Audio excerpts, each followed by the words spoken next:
Welcome to Pretty Lies and Alibis. Let's seek the truth and travel the long road to justice together. What you know, Alibiers, welcome to another episode of Pretty Lies and Alibis. I'm Gigi. Good to have you here. It's Thursday, February 5th. We're going to go over what happened yesterday in the search for 84-year-old Nancy Guthrie. A lot of activity happened yesterday evening, so hopefully they're getting some leads that will lead them on the path to finding Mrs. Guthrie. Authorities have said that the relationship between Savannah and her mother is not the main focus of the investigation. Last night, Savannah and her siblings, Annie and Cameron, released a video on Instagram telling the kidnappers they're ready to talk. This comes on the heels of ransom notes being sent to local news stations as well as TMZ. Now, we don't know if the family directly received one or not, or if any others were sent elsewhere that we just haven't heard about. On the video, Savannah was holding a piece of paper in front of her, and she thanked everyone for their thoughts and prayers. But she addressed the alleged kidnapper, saying, "We are ready to talk. However, we live in a world where voices and images are easily manipulated. We need to know without a doubt that she is alive and that you have her. We want to hear from you, and we are ready to listen. Please reach out to us." She described her mom as kind, faithful, loyal, a fiercely loving woman of goodness and light, funny, spunky, and clever. Her sister Annie said, "Mama, if you're listening, we need you to come home. We miss you." This is believed to have been recorded at Annie's house, as Brian Enton was there on scene and saw two federal agents bringing in a ring light and then a tripod for a phone. Savannah and her brother were seen going to Annie's midday. And the FBI seemed to have been at Annie's house a good portion of the day yesterday. I've watched a few opinions about this video, and a lot of the legal analysts or people who are ex-FBI say that this video was probably very controlled at the direction of the feds. Brian Enton had someone on his podcast who is former FBI who said there could have been very specific information in the notes to give reasonable belief that they had information about the kidnapping, or it could be the person who wrote the note is grasping at straws. He also doesn't think this was some random kidnapping. Meanwhile, the sheriff's office said they have no credible information that this was targeted. I've said this in the past, but the biggest red flag for me is that there has been no community warning. I mean, you have a home invasion where an 84-year-old woman was taken against her will from her home. And so for me, I feel like if they had no idea of who this may be that took her, the person or people, they would at least tell neighbors, look, keep your doors locked, make sure your windows are locked, make sure your security cameras are working, and check on your elderly and vulnerable neighbors. But they haven't.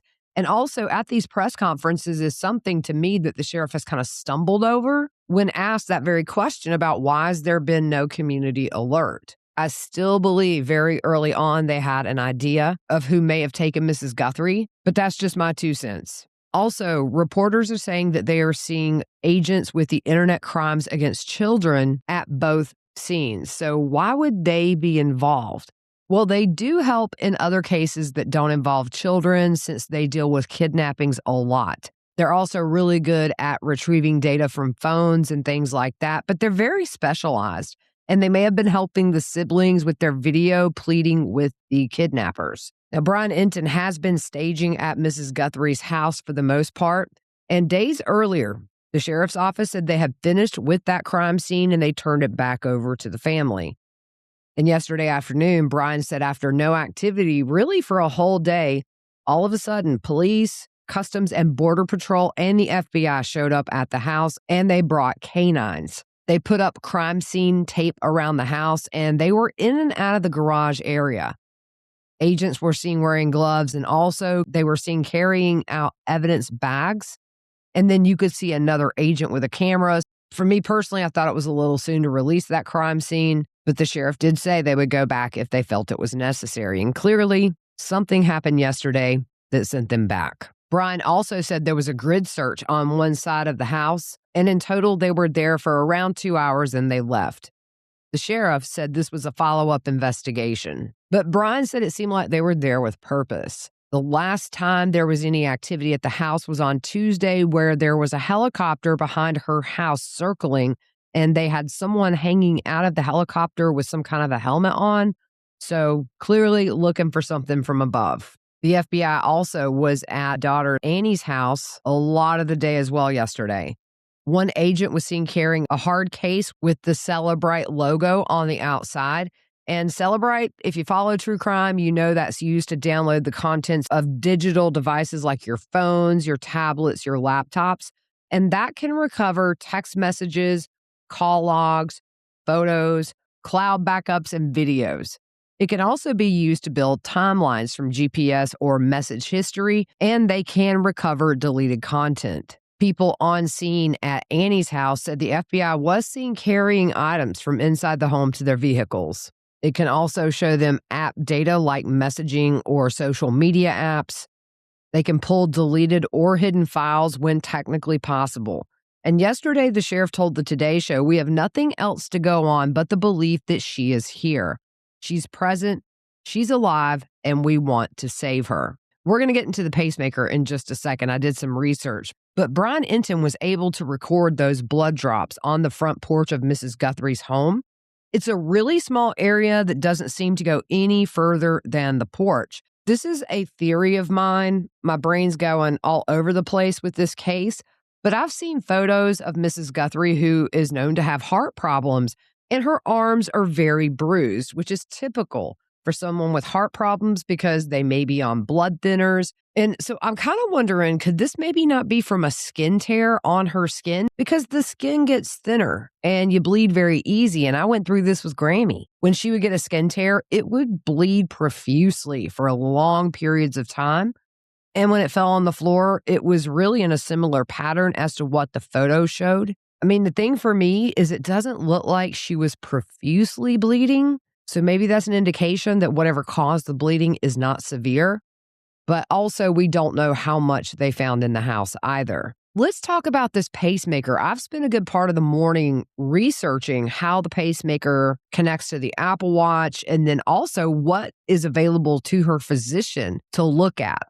We know the connection with the Apple Watch stopped around 2 a.m., but pacemakers do not constantly send data to the Apple Watch itself. There is no direct connection between the watch and the pacemaker, and it's not a constant monitor either. The pacemaker is usually tied to an app specifically for the pacemaker. Apple Watches can do EKGs, it can check your pulse or your oxygen levels on its own. And that can be used in conjunction with the pacemaker to possibly capture electrical spikes that come from your pacemaker. Another little tidbit, Apple Watches have to be kept 6 inches away from the pacemaker due to the magnets in the watch. That can affect the pacemaker's performance. Another thing is Apple Watches do have fall detection, and it can alert a pre-designated person if a fall is detected. I know a lot of people with elderly parents or grandparents get the watch for this reason alone. What will her doctor be able to see from her pacemaker? He or she will have the capability to see activity with what is called a remote monitoring system. They can see heart rate history, any episodes of AFib, which is an irregular heartbeat, how often the pacemaker is pacing. In other words, how often is the pacemaker causing your heart to beat versus when your heart is beating on its own. They can also receive alerts when the battery is low, and they can see a percentage of how much battery is left. They can monitor the leads for any signs of damage or shifting, and daily self-checks by the pacemaker may send reports to your doctor. It can also send an alert if there is a major issue like a dangerous heart rhythm or lead failure. So with that 2 a.m. separation time between the pacemaker and the watch, there could be an explanation for that.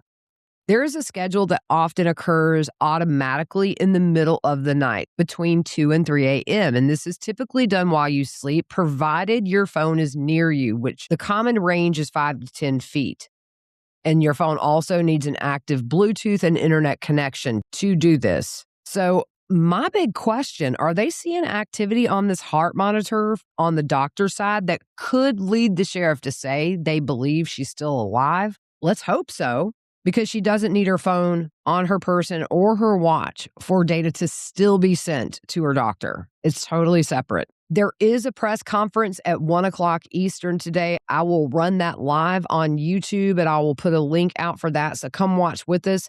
Later on, I will do an update episode on that press conference.